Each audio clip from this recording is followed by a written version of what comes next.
the guy who went into office promising no more forever wars is in precisely what is a forever war. I'm disappointed and surprised to see that it's continuing, but I was just in Iran a couple weeks ago, and it was pretty hectic out there, and they seem pretty determined to see this through and are very resistant to any kind of regime change or making any kind of concessions to the U.S. The other night, when I saw our president speaking about election integrity, I heard Ozzy Osbourne singing Crazy Train in my ear. That was crazy. Didn't even mention this war, will not address the American people, keeps getting deeper and deeper and deeper in. And who got us into this war? Bibi Netanyahu. Iran's foreign minister says the country's nuclear program is not up for negotiation and never was. In a rare and revealing interview, Abbas Araghchi said that Trump's threats do not work on Iran because Iran's regime is not afraid of them. Have you ever, for example, I don't know, while checking in on your family over the phone, thought to yourself that this might be the last time? I said we've experienced these things and we stood our ground. You have to talk to us differently. You can't threaten us and you can't bribe us. Before the 12-day war, negotiations, they came to bribe not me, but the Islamic Republic. They said, we'll do this, we'll do that, we'll build this, we'll build that. And I told them, right there, our enrichment program is not for sale. Well, in response, President Trump repeated his claim that the US controls the Hormuz Strait and said the war's aims have been upgraded from stopping to ending the enrichment program. This is a far bigger job that we're doing. We were doing a little job of stopping them from having a certain capability. Now we're just ending it. So it's really not the same thing. What we're doing now is we're ending any chance where they could have a nuclear missile. If you look at it, after a week and a half, not 4 weeks, a week and a half, 2 weeks, we stopped them from probably, but I don't want to have the word probably. Well, it comes amid a wave of US strikes on Iran in response to the deaths of 3 more US service members in Iranian attacks. Many critics said the US MOU was DOA because it purposely avoided every issue of substance. And whatever your view was at the time, it's crystal clear that the ceasefire is now long gone. Trump wanted an end to this war at almost any cost. Like the Iranian regime is proving to be an extremely stubborn problem to shake off. We'll debate all of this and more with my panel in a few minutes. But joining me first is the author of 4 best-selling books about Donald Trump and the co-host of the hugely popular podcast Inside Trump's Head, Michael Wolff. Michael, good to see you. Piers, my old friend. So nice to see you. But I think before you have a question for me, I have a question for you, which Okay. I'm kind of on the edge of my seat. So Andy Burnham, Yes. handicap this. Does he last longer than the dwarves before him? Well, it's a very interesting question. I mean, I was doing an interview on Fox earlier and pointed out that a cat called Larry, who is the Downing Street cat, who David Cameron in 2011 got from the Battersea Pound, where they have a lot of stray dogs and cats, has now survived and outlived at Downing Street 7 prime ministers. And so the big question for me is, will Larry get to number 8? Can Burnham last longer than Starmer? I mean, I would say the jury is absolutely out because the stuff he's saying so far is very reminiscent of what Starmer said and what most of the others said, which is, give me a 10-year plan, I'm going to transform everything, but ultimately not at the moment tackling the core problems of this country, which is there's not much money to spend. We urgently need to spend more money on things like defence. We have a out-of-control welfare budget. We've got 1.5 million people out of 6 million on benefits who have anxiety-related issues that prevent them from working. We've got porous border. We've got people feeling pissed off most of the time. And, is Andy Burnham the Messiah? I very much doubt it. Well, so all he seems to have, I mean, from my point of view over here, but a regular student of British politics, that all he seems to offer, and this may not be a small thing, is a very good smile. Well, not only that, he did, to be fair to him at Downing Street, he did, in his first address to the nation as Prime Minister, speak without any notes or autocue for about 7-8 minutes. Now, that's fine, except that meant he forgot to mention Keir Starmer. So, it is just basic good manners particularly given Starmer had mentioned him earlier, that you just give some credit to the guy you're replacing if you're in the same party. So going al fresco or off-piste is fine, right to the moment you drop a clanger like that and that becomes the story. So I don't know. You know, I would love to give him the benefit of the doubt, but I have a lot of doubt. Do you know him? Yeah, I do know him. And he's a very personable guy. I think he's done a pretty good job as mayor of Manchester. But the idea that being mayor of a city like Manchester, which was already doing pretty well before he came in, but he, to his credit, he kept it, you know, doing well afterwards for 9 years. But the idea that prepares you properly for running a country with the complexity of problems that the UK now has, I think is for the birds. It's a completely different job. Well, we've seen that being the mayor of London did not necessarily prepare one of the preceding prime ministers. Yeah. Yes. Anyway, we shall see. Thank you. My money's on Larry outlasting another one, I suspect. Let's get to Donald Trump, because you've had a sort of unique position with Trump. You know, I thought I knew him pretty well, but you were literally sitting in the Oval Office or around it for a lot of his first term for reasons that completely baffle people who know what a brilliant operator you are, and probably baffled you. And baffle me to this day. Right. So that was baffling, but then also later when he was out of office to be in, after I had already at this point written 3 books, I think, not flattering books, to be invited to dinner with Trump and his wife in Mar-a-Lago, doubly, triply baffling. But just on that, what does that tell you about the man? It tells me that he fundamentally doesn't care who his audience is, just as long as there is someone sitting in front of him who he can talk to at the greatest length possible. And I don't know, maybe he thought he could convince me. You know, I know that when I went down, I got this invitation to Mar-a-Lago because he was told that I was writing yet another book. And he said, and this was directly quoted to me, he said, "Oh, that guy gets ratings. Let's see him." So I think it doesn't really matter, except that big is big to him. And when I went down to see him, he claimed credit for all my books. Do you like him? I have liked him, you know, and I knew him back in New York relatively well. When I was at New York Magazine, he used to call me up all of the time. And that was either to complain about something that had been said about him, or actually more often when nothing was said about him. And why wasn't he in a story? But I always found him amusing, friendly, lot of banter. Yeah, and in fact, in 2016 or 2017, when I went into the White House, it was, you know, with a good feeling, or with a feeling, certainly a jury's out feeling about what he might do. But in your eyes, I think pretty well the jury has come back. You said in your latest edition of your podcast, Inside Trump's Head with the Daily Beast, you said he's off his rocker about Trump. We have a president of the United States who's mentally ill. The United States of America is run by a madman. Now, I have a lot of friends of mine who say similar stuff, like Trump's nuts, isn't he? He's mad. And yet, notwithstanding a lot of the more erratic... Well, let me focus that, because I said this in with specific reference to his speech the other night in his obsession with 2020, right? And with that being that election being stolen from him, and you know, and I have sat with him. I mean, I think one of the most peculiar, maybe disturbing couple of hours I've ever had was sitting with him when he tried to convince me or explain to me why the 2020 election was stolen from him.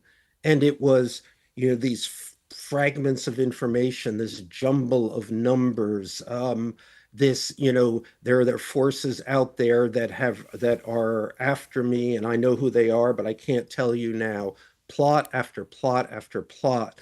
And, you know, at one point, and I'm sitting there with him, and this is going on and on and on and on, and then he takes his hand and puts it on my arm to literally to hold me there because he wants this, he needs to explain, needs to tell you. And at that point, I thought, oh my God, he absolutely does believe that this happened. Yeah. So contrary to almost everyone else in the world, this is absolutely something constantly on his mind. The election was stolen from him. And I thought, okay, this is a person who can't distinguish between fantasy and reality.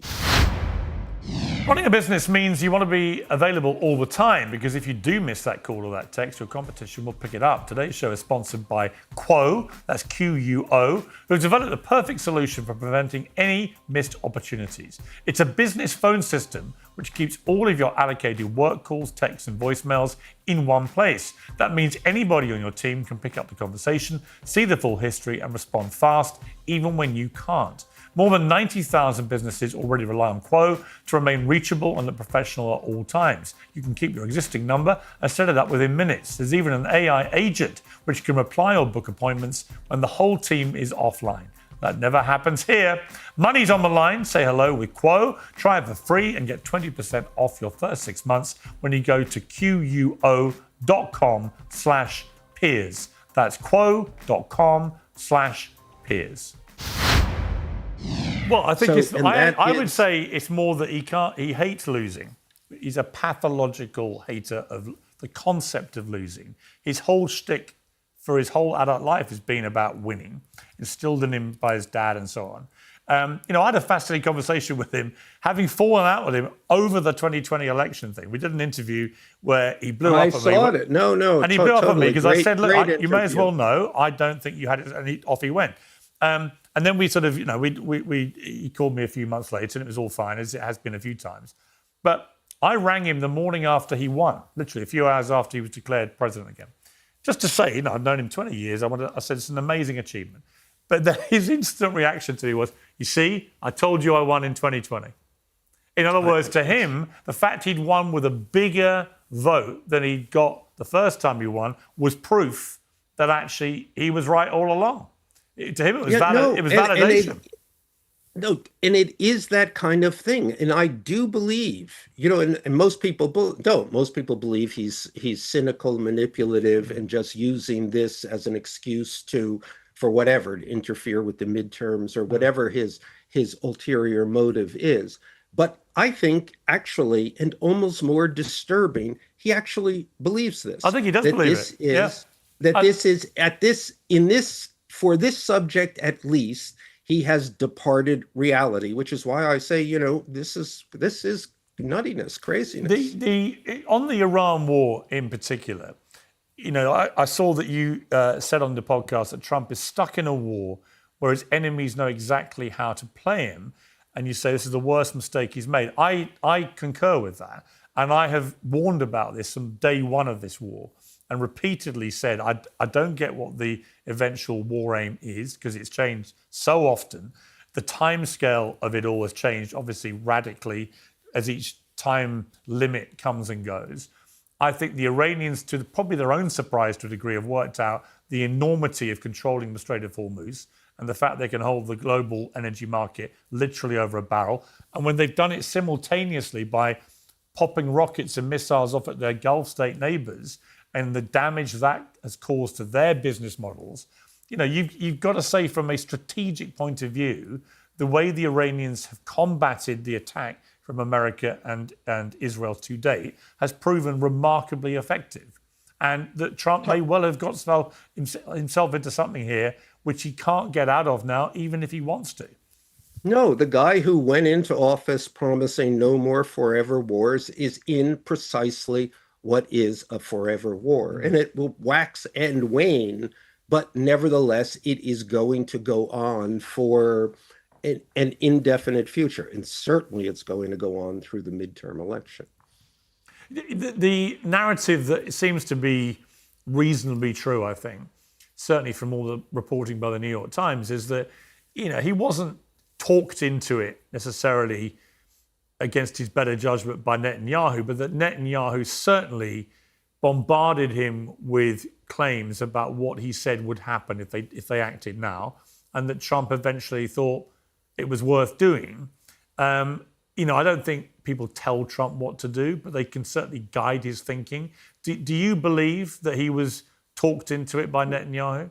Well, I think that there were probably two things. I think this has been among his three things. This has been among his obsessions for a long time. The Iranians, 1979, et cetera, et cetera. But also this came on the heels of whatever we are calling the what we did in Venezuela. And he found that to be enormously successful. It was totally, you know, he was a hero. It worked. He did everything. It cost, yeah, and he accomplished it basically within 24 hours. So I think on that high, he was looking for another example like this. And he had been, you know, he went on. Remember, there was a brief interlude where it was going to be Greenland, and that proved to be ill-advised, to say the least. So suddenly there was Iran. He could be the hero of Iran instead of the goat of Hormuz, which he, I think, turns out to be. There's a fact, you've studied American politics for decades. I don't think it's ever been more fascinating than right now, particularly what's happening on the conservative right, where you have so many of the kind of MAGA crowd going against Trump over Iran, Epstein files, and so on. You know, you've got the Megyn Kellys, Tucker Carlsons, all these people, Candace Owens and others, now in the space that I'm in, which is YouTube, which is very, very big with young people in particular. And you're seeing a real split here. What happens post Donald Trump, given this? Well, I think context? that's the question. I think this split is happening because Donald Trump is moving rather officially into his lame duck phase. So he's going to be gone. The idea that Donald Trump would go on to a third term, everyone knows that's nonsense. He is going to leave office. And so there is a fight, a skirmish, which will develop into a fight to what comes next. And nobody obviously knows, but everybody is putting themselves out there. I mean, J.D. Vance just the other day on another podcast, Joe Rogan was kind of weirdly at odds with Donald Trump, with his boss. Yeah. But he is also positioning himself within the administration. He's positioning himself. RFK Jr. is positioning himself. Pete Hegseth is positioning himself. And then, of course, there is Tucker, a very interesting wild card. Tucker, an old friend of mine who I know is interested in this job. And nobody knows what, I mean, Tucker, will he run? Won't he run? He doesn't know, but he certainly knows that he is putting himself out there, testing, seeing which way the wind is blowing. Well, the wind blowing in the prediction markets, Polymarket on the next Republican nominee has Vance at 42%, Rubio at 28%, Tucker at 3%. I guess the other question is, will anyone from the Trump family throw their hat in the ring? And who would the Democrats put up against whoever is the Republican nominee? Because at the moment, I don't see an obvious person. No, there isn't. There will start to be on the Democratic side more clarity after the midterms. I mean, if the midterms go very well, take both houses of Congress, well, that's a different story than if they go only passably well. Or if they just skirt by, I think that they will certainly win the House. But if it's only by a couple of seats, that's not good news for a lot of Democrats.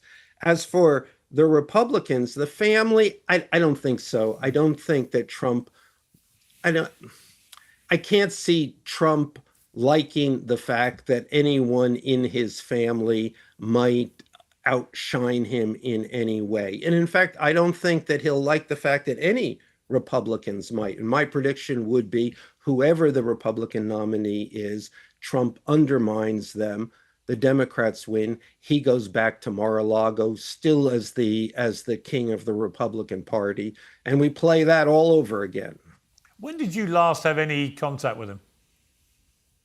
When I was finishing my last book. My last book was about the campaign, a book called called All or Nothing, and just before he went back into the White House, we had a conversation.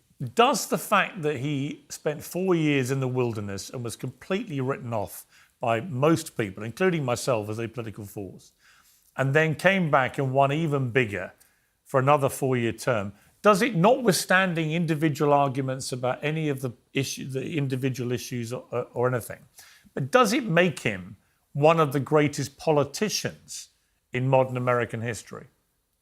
Extraordinary, almost magical, you could say. And actually, the people around him, many of them who I know well, many of them who I have known for 10 years now of writing books about Donald Trump, will themselves say, we can't explain it. It's just Trump. There's something, it's his luck or it's magic. And he does have something. And there is something that no other politician has. It's a way to speak very directly to a great number of people, like half of all Americans. And that's, never underestimate the fact that the man was the star for 14 years, was the star of a top-rated reality television show. I know it well. There is no training like that. And in fact, that example has disrupted the whole nature of politics. Well, in that conversation I had with him the morning after he won, we talked about the fact I'd won his Apprentice show, the Celebrity Apprentice, in 2008. And he said, what a journey we've both been on. And I thought, well, actually, I said to him, I think yours has been a little bit better than mine, Mr. President. Quite amazing, right? So whatever you say about him, it just is and continues to be an extraordinary story. Yeah. Michael Wolff, great to have you on Uncensored. Thank you very much. Thank you. Well, my panel today is Josh Hammer, host of The Josh Hammer Show, Andrew Callaghan, the host of Channel 5, Curtis Sliwa, the Guardian Angels founder and former NYC mayoral candidate, and Ryan Bodenheimer, former US combat pilot, aka Max Afterburner. Well, welcome to all of you.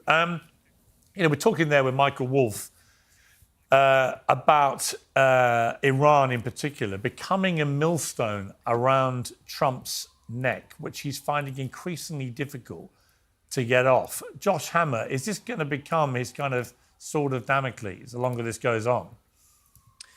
I'm not sure that's true, but here's what I have been pushing for personally is I want the administration to clarify exactly what the goals are here in Iran. I find that kind of baffling, frankly, that we're 3.5 months plus in now, actually even longer than that, I guess. 4.5 months since February 28th, back when Epic Fury launched with the decapitation strike of Khamenei. We haven't actually gotten a clear, direct message to the American people as to what exactly we are seeking to accomplish from this goal. I thought maybe there's a chance that this past Thursday, the primetime address, maybe the president would go there, but he decided to focus exclusively on election integrity, which I do think is a very worthy topic, but it's not neither here nor there.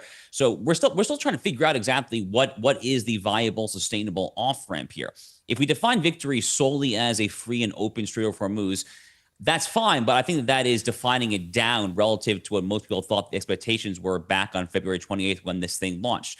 It's very hard to say how long it's going to go on until we have any sense as to what we're trying to accomplish. So until we get some clarity, Piers, when it comes to war names, I think it's basically impossible to answer your question. But I think the White House is definitely frustrated when it comes to how long this thing is going on. My suggestion to them is to define some clear war aims and then to rip the Band-Aid off ASAP. Define what we're doing and then go in fast and furious, finish this darn thing, and then get it. Right. Max Afterburner, I mean, you said that the mullahs and IRGC are panicking after 7 straight nights of US bombing and said Iran's reckoning has only just begun. I don't really see it like that. I mean, I see them immediately responding, as they have done throughout this, by attacking Jordan, Kuwait, Bahrain, the neighboring Gulf states. They know that coupled with controlling the Strait of Hormuz, is way more effective than doing anything to repel conventional military attacks from the Americans or the Israelis. And I just don't see that this is doing anything other than carrying on now into an ongoing quagmire. Yeah, well, good to see everybody today. And Piers, I think that's a really good point. I mean, proxy warfare is what they're the best at. That's what they're going to do. So I think the panicking we're seeing is the fact of the back and forth. I mean, we've heard from the administration that they were literally in the process of making a deal and the regime ran out of the room because they're answering to the mullahs, the IRGC bosses that are in the Strait of Hormuz. There's no clear leadership chain in Iran. So when I say they're panicking, no one really knows who's in charge of Iran right now. And by the way, it's probably the hardest liners that have the most power over the military. And so that's why I think we continuously see them say, we're going to make a deal. We're going to sign the MOU. And then a couple of days later, they launch ballistic missiles or they launch cruise missiles at ships in the Strait of Hormuz. And that puts the U.S. in a position where you got to respond. You can't let the mullahs say they're going to sign something and then go back on it without some sort of a consequence. I mean, you're dealing with gangsters and terrorists. So I think President Trump, what he's doing is he's maneuvering real time. He's trying to pivot just like he would in business. He's a deal maker. He wants an off ramp. And in the art of war, you guys have all probably read The Art of War. Yeah. You give your enemy an off ramp. Yeah, but the problem here, Andrew Andrew Callaghan, the problem here is that he's obviously looking for an off ramp, but there's no obviously easy off ramp. And I don't think Trump has the stomach politically, never mind anything else, to commit a load of American ground forces to this. So on this specific issue of the enriched uranium, for example, if the Iranians are just going to literally dig in and leave it buried deep under the ground and not seed 1 centimeter of enriched uranium, I'm not sure what the Americans can do about it. Yeah, I would agree with that 100%. Yeah, I mean, so I think so where are we? Ground invasion. Well, let me let Andrew extrapolate that. Where do you feel we are with this war then? I mean, I expected it to kind of wrap up, I guess, given the extreme amount of extreme lack of domestic support for the war. I expected it to wrap up around the first ceasefire. I'm disappointed and surprised to see that it's continuing. But I was just in Iran a couple weeks ago, and it was pretty hectic out there. And they seem pretty determined to see this through and are very resistant to any kind of regime change or making any kind of concessions to the U.S. So I'm not surprised that it's keeping going. And I feel like an end is probably nowhere in sight. And if that is the case, Andrew, where does that leave the Republicans, the midterm elections, Trump's legacy?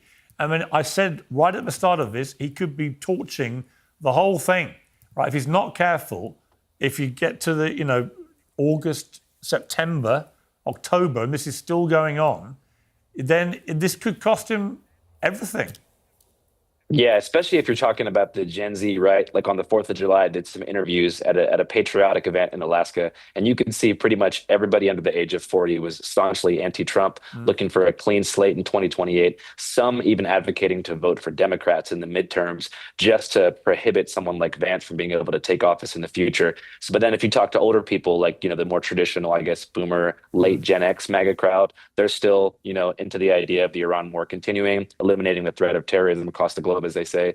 But yeah, I think it's generationally split. I haven't seen any, most of my, I guess, friends who were young MAGA back during 2020 and the previous election have now totally went away from it and are looking for a new candidate and a new right-leaning alternative. Yeah, Curtis Lee, well, welcome back to you to Uncensored. What's your sense about the political risk here for Donald Trump? The other night, when I saw our president speaking about election integrity, Pierce, I heard Ozzy Osbourne singing Crazy Train in my ear. That was crazy. Didn't even mention this war, will not address the American people, keeps getting deeper and deeper and deeper in. And who got us into this war? Bibi Netanyahu.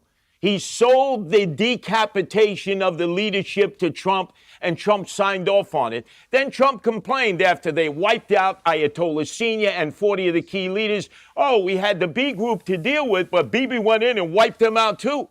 Now this so-called Ayatollah Jr. refuses to surface. People have a hit on them by the defense minister, Katz, of Israel. Bibi needs to stay out of it, because every time he gets involved, he gets us deeper and deeper. And let's face it, I'm proud of our Vice President Vance for laying it out with Joe Rogan that Bibi and a certain number of his cabinet members and supporters do not want the peace process to work. I want peace. I think everybody should be advocating peace. Bibi does not want peace, and he's trying to undermine it. So high five to Vice President Vance for laying that out, that Bibi is one of our biggest problems. And remember, he had his tactical air support, Lindsey Graham, no longer with us, who didn't know a war he didn't want us to get in. Bomb Mexico, annex Canada, take Greenland, invade Iraq, invade Iran, bomb Syria, bomb Libya. They're like two peas in a pod, warmongers. Enough of this. Josh Hammer, I want to play a clip from that J.D. Vance appearance on Joe Rogan because it was very interesting how he answered some of these questions. Well, the narrative is that Israel has a very disproportionate effect on American politics. Yeah, I see that. I see that narrative. I mean, I actually think that they look. Do they try to influence American politics? Yes, but like I said earlier, a lot of other countries do. I think to the extent that Israel does. I think some are better at it than others. I think the Israelis are definitely more effective at it than most. But I wouldn't say that they're the only effective country by any means that tries to influence American politics. I just think you have to be self-aware about it. I mean, why wouldn't you? It's a country of 9 million people. We have 330 million people, and so of course they're going to try to persuade Americans. They're going to try to move Americans in one direction or another. I think that's just the nature of the beast. I mean, Josh, that's the furthest I've heard a senior member of the Trump administration go to what people on the pro-Israeli side always try and frame as a sort of anti-Semitic conspiracy theory, right? And yet he's doing it on a podcast with Joe Rogan. And by the way, the vast majority of people now would agree with him. So there were other things that the vice president said during the interview that I objected to. I did not like the insinuation that Jeffrey Epstein might have had some Mossad connection. That is pure speculation. There is literally not a morsel of evidence to support that I've ever seen, like literally ever. There were lots of other things in the interview that I thought were quite bad and at times even borderline disgraceful. That clip right there actually appears. I did not really have personally a particularly big problem with it. I think it's axiomatic. It's basically self-evident that all sorts of foreign countries register FARA agents. They tried to lobby on Capitol Hill. Israel actually, comparatively, for those who actually care about facts, has a much smaller FARA-registered foreign agent presence than many countries. If I'm not mistaken, I think Qatar actually has more FARA-registered agents in D.C. than any country around the world. Qatar has been pumping, of course, billions of dollars into American higher education. China, the UAE, Saudis have all done the same thing for years and years. So I didn't actually have a huge problem with that clip. I do think it's worth addressing some of the things that Mr. Sliwa was saying. The notion that Bibi talked to Donald Trump into doing this, I think, is nuts. They met in Mar-a-Lago around New Year's Eve in late December, and the reporting at the time actually was that Donald Trump was the aggressor in that conversation. I'm not saying that Bibi didn't want to go in for Iran. In many ways, Iran has been the focal point of his entire public career. But Donald Trump, based on the reporting, the contemporaries reporting at the time, was the more aggressive one in that conversation. Yeah, but we now know, like, Josh, let's go right now. We now know from all the extensive New York Times reporting a few weeks into the war, and also from the new book that's come out recently by two of their top journalists, we know what happened here. We know that Netanyahu went to see Trump multiple times in the build-up to his war.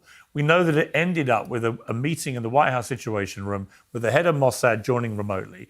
And we know that they laid out a sequence of events. I've talked about this many times on the show. Yeah, but Piers, you were talking to Michael Wolff before we came on here. And one of the things that Mike Wolff correctly talked about, he's totally correct on this, Trump has been obsessed with Iran for his entire adult lifetime. There's literally clips of him talking about this during the hostage crisis. I'm talking about being persuaded to act when he did, because they presented a set of facts to him that involved that there was an opportunity to take out the Ayatollah and his top people, and that if that happened and America went in with Israel and did that, mindful of the 12-day war the year before when Iran didn't put up much of a fight, that what would happen is the IRGC would collapse from within, the people would rise up, everyone would be too distracted to worry about the Strait of Hormuz. Now, the first thing happened, but none of the rest of it happened, and now the Ayatollah's been replaced by his more radical son.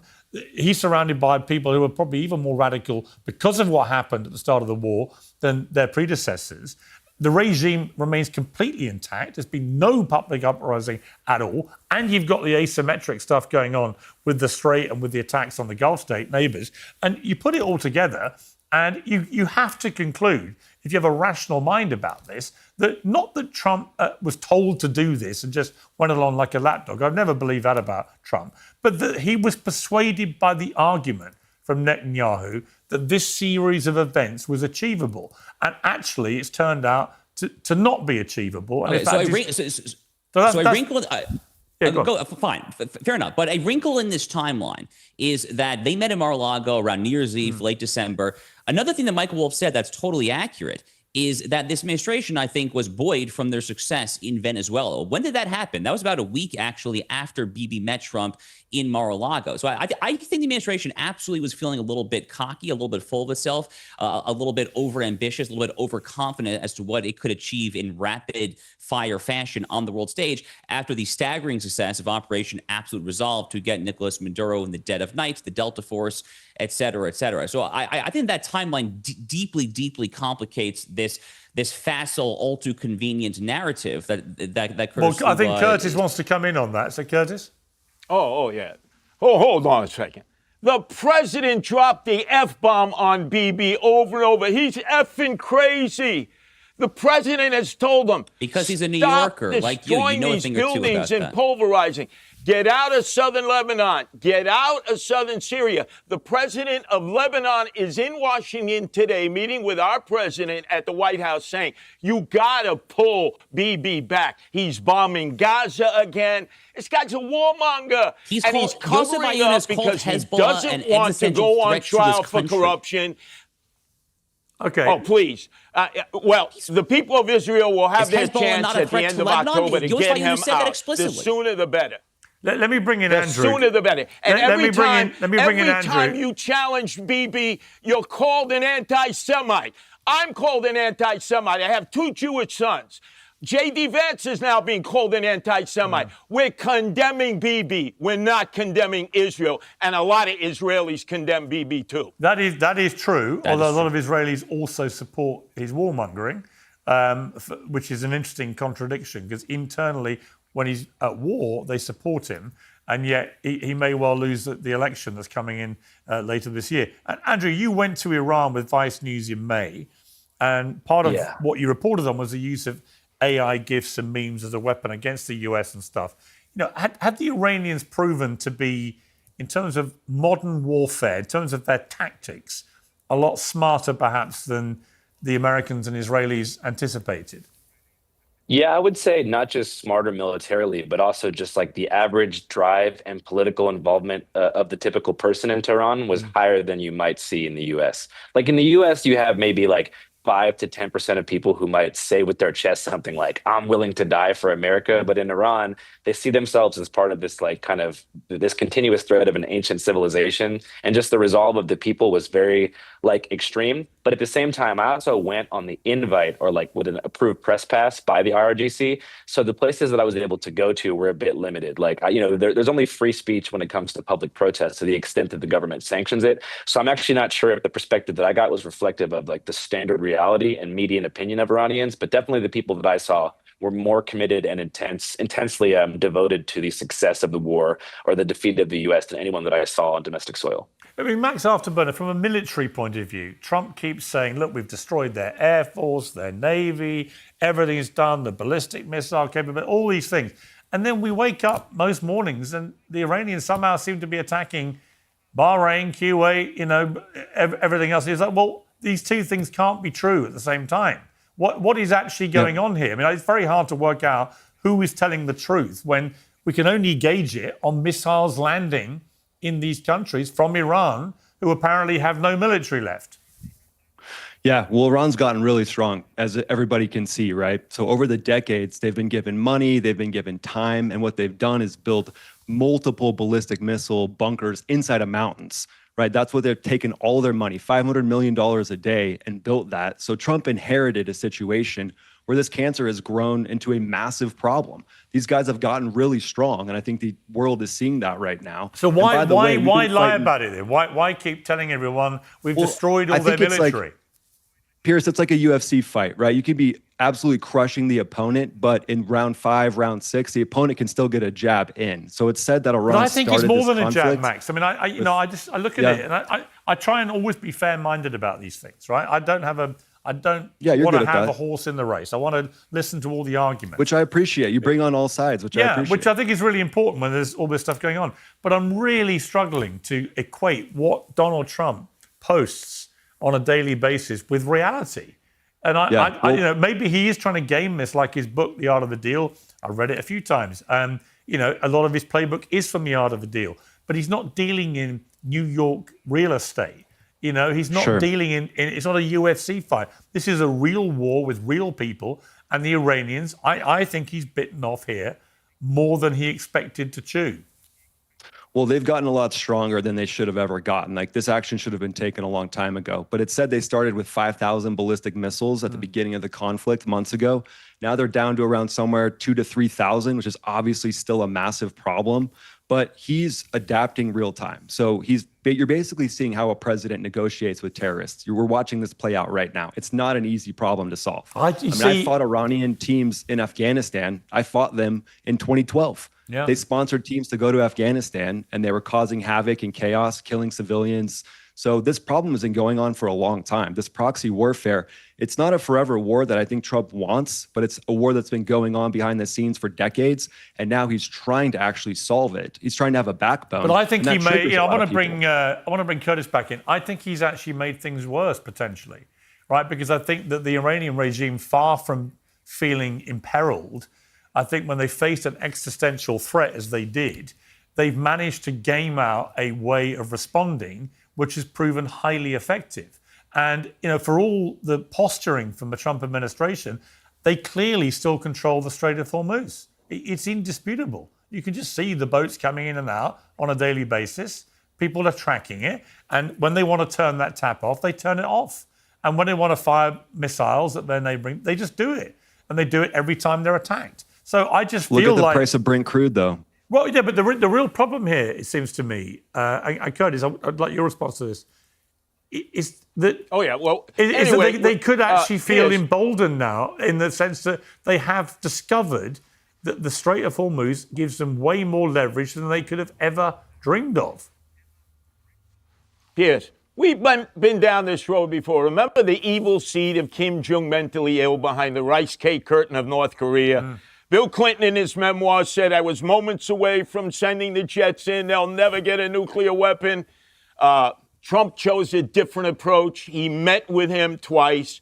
Guess what? North Korea, which was a threat to the world, we was told, oh, these crazy people, if they have a nuclear weapon, it's Armageddon. They got 15 nuclear bombs because they know what every country knows. When you have a nuke, nobody messes with you. Look what happened to Gaddafi. It's different with them, though. Look what happened to the Ukraine. They gave up their nuclear weapons. Do you think Putin and Russia would have ever invaded the Ukraine if they still had their nuclear weapons? A nuclear weapon guarantees that nobody's going to attack your country. And the problem now, Andrew Callaghan, is that the Iranians now will probably push harder for a nuclear weapon precisely for the reason Curtis just laid out, which is actually, given they've had an existential threat against their entire existence, that they've managed to survive, the best way to avoid this happening again is to arm themselves with a nuclear weapon. So in other words, it could end up, if Trump isn't very careful here, with them establishing the very thing he now says the whole point of the war was to stop happening. And I'm not sure how he can stop it. Yeah, I suppose whether or not they were enriching uranium and developing nuclear weapons prior to this current conflict remains to be seen. But now they definitely have a reason to, like you just said. Yeah. So I think that, in a sense, I can only imagine things getting worse before they get better. But then you guys have been around for longer than me. I don't know. Maybe there is going to be peace in the Middle East one day. What do you think? I wish I could say with any confidence that that is the case. But I mean, Josh Hammer, you know, you and I have been dealing with stories in the Middle East for so long, right? I've been covering them for probably 3 decades. And I think it's as volatile right now as I've ever known it. And you know, ultimately, I think all roads lead back to the Palestinians in Gaza. That's still a terrible mess. The West Bank is a terrible mess. Southern Lebanon is a terrible mess. Syria's a mess. You know, you look around, Iran, obviously, you look around and you just see all hell blazing away all over the place there. Do you see with any confidence a way to get to genuine peace? So, Piers, I'm only 37 years old, actually. So when you say you've been covering this for a few decades, you know, but I'm assuming you were covering it from the age of 7, because I was like in second grade, I guess, when you started covering Middle Eastern affairs. So well, apologies for besmirching you on the age front. No, I'll take that as a form of flattery, actually. So I think you're analyzing this situation. I agree with your bottom line conclusion that peace is not in the offing. I see the region a little bit differently, unsurprisingly, than you do. You're focusing on the Palestinian question, on Gaza, Judea and Samaria, aka the West Bank, etc. The beauty of the Abraham Accords, one of the crowning achievements of Donald Trump's first term, was it took a half century of obsessive focus on the Israeli-Palestinian peace process, the so-called inside-out approach to regional peace, and it totally flipped the paradigm on its head. It showed that by having reconciliation and normalization between Israel and the non-Islamist Arab states in this kind of Iran containment alliance, you can do an outside-in approach to pressure the Palestinians and hopefully achieve something, if it's not peace, at least it's a stasis or some sort of equilibrium. One of my concerns about this second administration Trump foreign policy is I've seen signs. It's a little bit all over the map, to be honest with you. Sometimes it's very tough on Iran. Sometimes it's very tough on the Muslim Brotherhood, on Islamism, etc. But at other times, it's a little bit more dovish. So, for instance, the sycophancy at times towards Qatar, the sycophancy towards Recep Tayyip Erdogan, who was a massive funder of the Brotherhood and Islamism worldwide.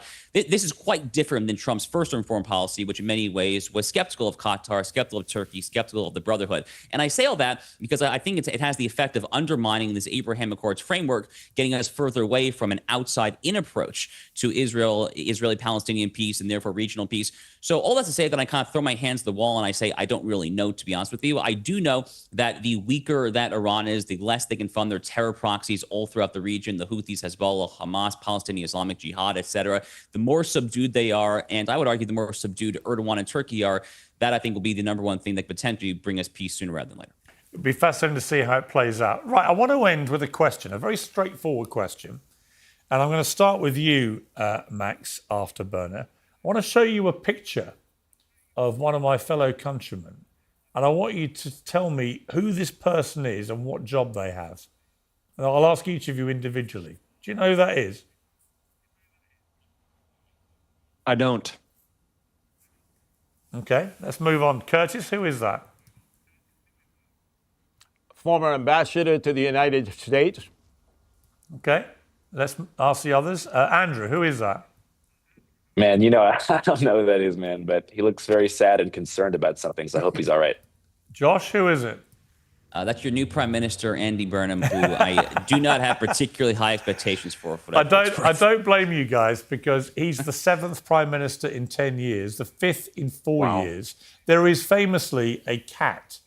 I was talking about this earlier, a cat called Larry, who was a stray cat who was brought into Downing Street in 2011, who's now out-survived 7 different prime ministers.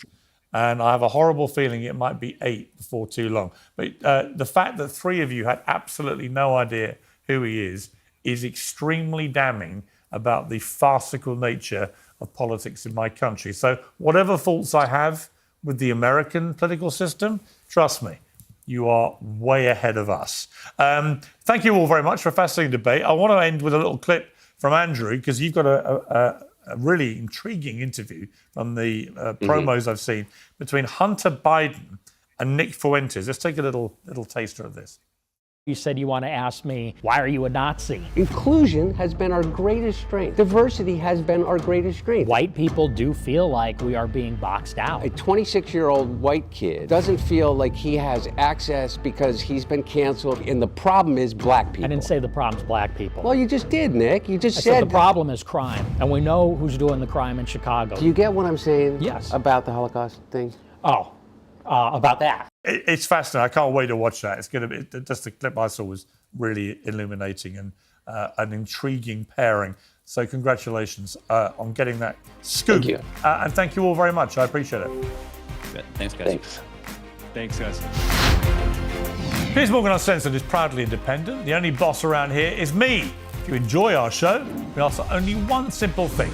Hit subscribe on YouTube and follow Piers Morgan Uncensored on Spotify and Apple Podcasts. And in return, we will continue our mission to inform, irritate, and entertain. And we'll do it all for free. Independent, uncensored media has never been more critical, and we couldn't do it without you.